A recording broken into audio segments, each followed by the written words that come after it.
exterminadores, veículos não tripulados, organismos sintéticos. Os militares estão fundindo o DNA humano e inteligência artificial para criar máquinas assassinas que um dia dominarão o mundo. Qualquer habilidade ou função que o corpo humano tenha, há um cientista em algum lugar tentando fazer um robô fazer exatamente a mesma coisa. O governo já tem uma Skynet da vida real capaz de conduzir uma guerra sem intervenção humana? No momento, não existem regras. Temos exércitos privados, cientistas loucos, cientistas motivados pelo dinheiro. E estão todos tentando criar máquinas super eficientes que tornarão os seres humanos totalmente descartáveis. Hoje, a ficção científica se torna realidade científica. E o levante das máquinas é revelado no arquivo confidencial. E se a história que você aprendeu na escola for uma mentira? O nosso governo é controlado por uma sociedade secreta? Bem-vindo ao mundo da conspiração, onde mentiras, segredos e objetivos escusos remetem a uma única fonte. Estamos prestes a revelar os documentos secretos que o governo insiste em esconder. Estes são os arquivos confidenciais. 1917, Primeira Guerra Mundial. Trincheiras desfiguram a paisagem europeia, com forças aliadas e inimigas buscando proteção. Na tentativa de obter vantagem, o exército americano inicia em segredo a produção de uma aeronave não tripulada conhecida como Catherine Bug. Ele é o primeiro drone militar a cruzar os céus, transportando 81 quilos de explosivos e com uma autonomia de 120 quilômetros. A aviação estava nascendo, mas já queríamos encontrar um jeito de usar essa tecnologia na guerra.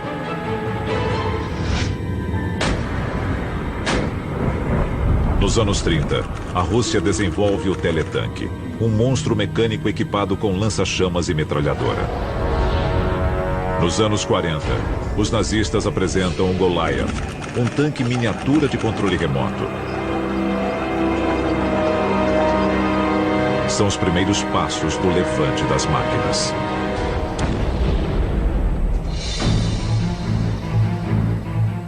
Setenta anos depois, os Estados Unidos possuem a maior e mais poderosa frota de drones não tripulados do mundo. A tecnologia mudou totalmente a guerra, tal como a conhecemos nos últimos milênios. Hoje podemos travar batalhas e tirar a vida de outro homem sem nunca corrermos nenhum risco. E boa parte do progresso tecnológico se deve a uma única agência. A Agência de Projetos de Pesquisa Avançada de Defesa. A DARPA foi criada em 1958 pelo presidente Dwight D. Eisenhower após o lançamento do Sputnik pela União Soviética em 57. Seu propósito era simples: pesquisar todas as descobertas científicas de ponta e dar os próximos passos no tocante à tecnologia. A DARPA foi fundamental no desenvolvimento da NASA, da internet e do bombardeiro invisível. Mas esta é apenas a ponta do iceberg tecnológico. A DARPA é uma agência muito aberta, porque eles falam bastante sobre o que estão pesquisando e investigando e sobre alguns dos avanços científicos que eles fazem. Mas se eles divulgam tudo isso, o que será que eles omitem? A pesquisa da DARPA já deu origem ao Nano Beija-Flor, o robô de 30 gramas que pode voar para frente, para trás e ficar parado no ar. Financiado pela DARPA, o Big Dog foi criado para transportar cargas pesadas em terrenos acidentados. Essas coisas são reais, não são fictícias. Por sorte, elas são nossas. Pelo menos por enquanto. A Cobra Highbot é um aparelho anfíbio que se desloca em terra firme e na água.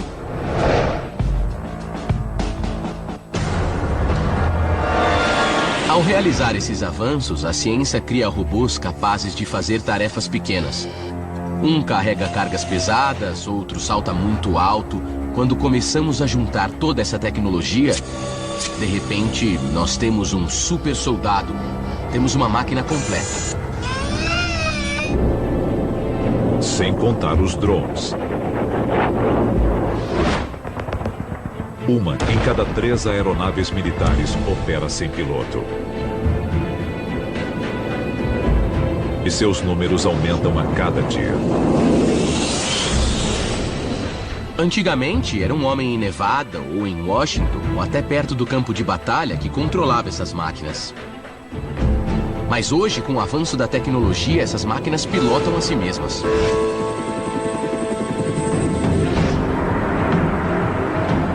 Com as máquinas se tornando mais numerosas do que os soldados humanos, a tecnologia criada para nos ajudar pode se voltar contra nós? Hoje, as máquinas inteligentes estão do nosso lado porque foram programadas para isso. Se você acha que o apocalipse robótico envolverá um conflito entre nações, está enganado. A maioria das máquinas que podem se erguer em revolta já estão em nossos lares. É absurdo pensar que esses aparelhos não podem ser usados contra nós. E se algo pode ser usado contra nós, pode ter certeza de que será. Arquivos confidenciais. A cada ano, as máquinas que fabricamos chegam um pouco mais perto de nos substituir. Mas em vez de temer os robôs, os americanos os abraçam cada vez mais. Arquivo confidencial. Brinquedos inteligentes. 1998. A Feira Internacional de Brinquedos Americana em Nova York. Um boneco falante e peludo logo se torna o presente de Natal da moda. O Furby é a primeira tentativa bem-sucedida de se vender um robô no mercado doméstico. O preço do brinquedo eletrônico logo ultrapassa os $100 no mercado paralelo. O Furby vinha de fábrica falando só a linguagem Furbish. As crianças o ensinavam a falar a própria língua e ele aprendia. O Furby grava automaticamente trechos das conversas de seu dono. Os consumidores ficam fascinados. A Agência Nacional de Segurança proíbe o boneco em seus escritórios. Ele estava se tornando inteligente simplesmente nos ouvindo. E a proibição da NSA não seria uma pista do caminho que estamos trilhando? Um ano depois, o robô canino da Sony, Aibo, confirma o amor dos consumidores por companheiros robóticos. Existe uma diferença enorme entre os robôs de controle remoto e os robôs autônomos. Os robôs autônomos não precisam de interação humana. Eles podem literalmente tomar decisões sozinhos e ser programados para viver suas vidas robóticas sozinhos. Com pequenas modificações, estes cães robóticos podem tirar fotos e transmiti-las pelo ar. Com mais alguns ajustes, vários deles atuam em conjunto como um time de futebol. Eles aprendem, eles trabalham em conjunto e eles enviam fotos de seus arredores para as pessoas. Por que isso não alarma as pessoas? Apenas um ano depois, em 2000, a Honda apresenta o primeiro robô humanoide para uso doméstico. Eles o chamam de Asimo, a sigla para Passo Avançado em Mobilidade Inovadora. Seu objetivo declarado, ajudar pessoas com limitações físicas. A ideia era que, um dia, esses robôs iam nos ajudar com as nossas tarefas cotidianas. De soldar metal a limpar a casa. De realizar cirurgias a fabricar macarrão. Parece não haver limites para o que um robô pode aprender a fazer. E eles conversam entre si. O meu aspirador tem entrada USB e Bluetooth. Com quem será que ele quer se comunicar?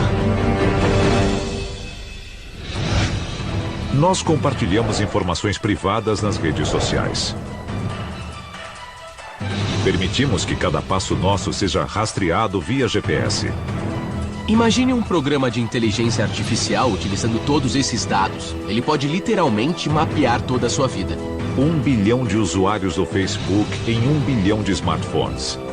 Cada telefone e perfil contendo centenas de bits de informação sobre você e todos os seus contatos.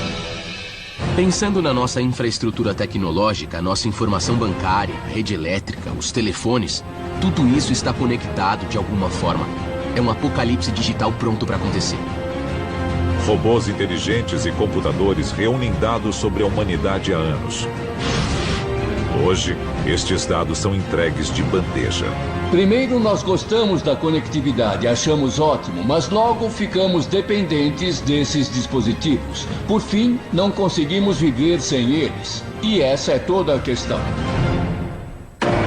Os cientistas programam os robôs mais perigosos para não prejudicar seus criadores.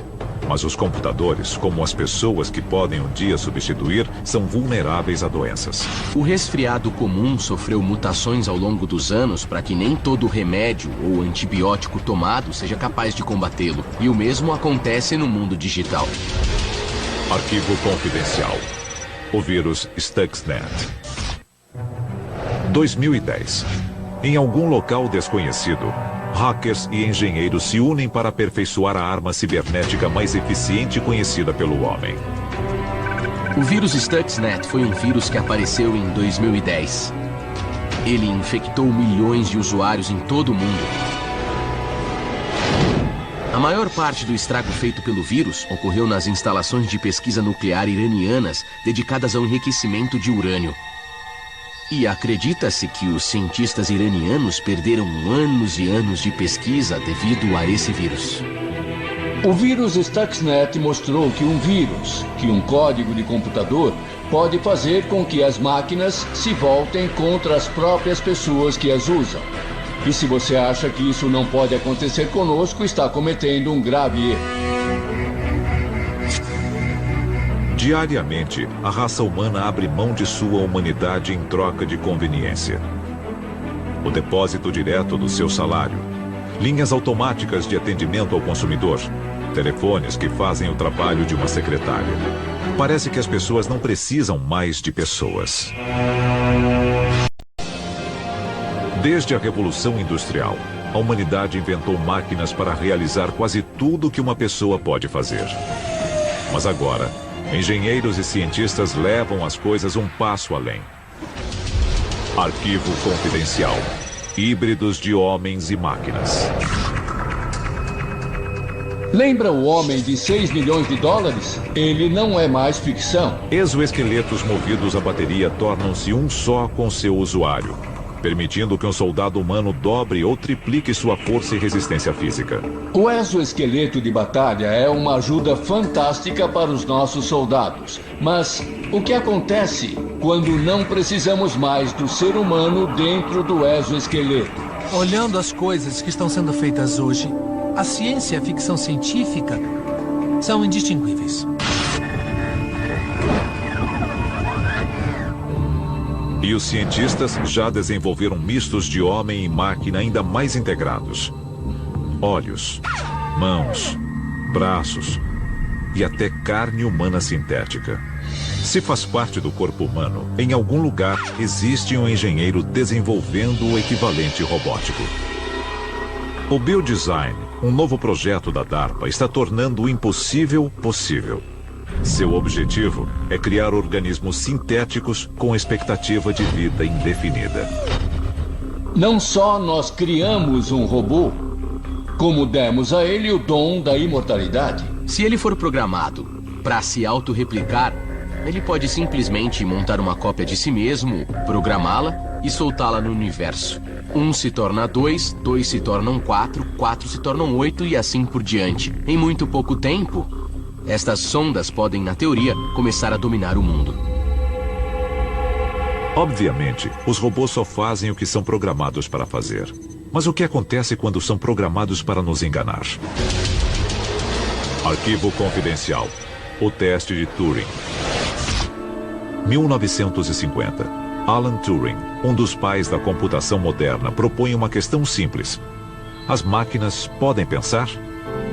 Nasce o campo da inteligência artificial. O teste de Turing foi criado para determinar se um programa de inteligência artificial podia agir de forma humana. O teste envolveria 3 participantes: o juiz, um computador e um ser humano real. O juiz se comunicaria com o computador e o ser humano através de mensagens e receberia respostas. Com base nas respostas, se o juiz não conseguisse descobrir quem era o humano, o computador tinha passado no teste. E os computadores estão cada vez melhores. Eu não acho que seja difícil uma máquina convencer um humano de que ela é humana. Desde o advento das redes sociais, uma nova entidade artificial emergiu: o Social Bot. Existem programas e scripts por aí que passeiam pela rede e têm vontade própria. Eles podem invadir sites e se comunicar com você através de mensagens. Se você estiver no Facebook ou em outra rede social e de repente receber uma mensagem de alguém, pode ser que não haja uma pessoa na outra ponta. Em quanto tempo os robôs que nos enganam se tornarão os robôs que nos dominam? É mais provável do que você pensa. O que pode acontecer se os programadores de software conseguirem desenvolver no cérebro eletrônico dos robôs a capacidade de pensar, de tomar decisões, sem a interferência de seus criadores humanos? A multiplicação de organismos sintéticos racionais e imortais pode significar o fim da raça humana. O que vai acontecer quando as máquinas se rebelarem e tomarem a tecnologia dos seres humanos? Tudo vai parar. Seu celular não vai funcionar, seu GPS também não. Nem o seu carro vai funcionar, porque ele também é um computador. Nada na sua vida que é operado por computador vai funcionar. E isso só pode ser o começo do fim. Um grande colapso gera pânico em todo o mundo. Satélites se desconectam. A rede elétrica cai. O suprimento de água desaparece. A Terra mergulha na escuridão. Seu telefone, seu computador e o seu carro, todos eles fazem parte da rede. Drones que pensam por si mesmos. Armas que basicamente definem seus próprios alvos. O que acontece quando se voltam contra nós? Felizmente, o momento em que as máquinas substituirão os homens ainda está no futuro. Mas você não vai acreditar no que elas já estão fazendo. A seguir, a verdade chocante sobre os robôs com licença para matar. Quando uma máquina tem autoridade para decidir matar uma pessoa, temos a cláusula da morte. Talvez o desdobramento mais perturbador da robótica de ponta seja também o mais letal. É a cláusula da morte. Um relatório de 2008 preparado pela Marinha Americana delineia suas intenções. Imagine como seria a guerra com robôs autônomos. Máquinas móveis capazes de tomar decisões como disparar em um alvo sem intervenção humana substituiriam soldados em uma variedade cada vez maior de missões perigosas. Esses dispositivos serão capazes de tomar a decisão de matar com base nas ações dos seres humanos que estão rastreando? Não temos como saber se isso já está acontecendo. Robôs projetados para pensar, sentir, se reproduzir, nos enganar e, o mais assustador, nos matar. Não é uma questão de se as máquinas assumirão o comando, mas de quando. Arquivos confidenciais.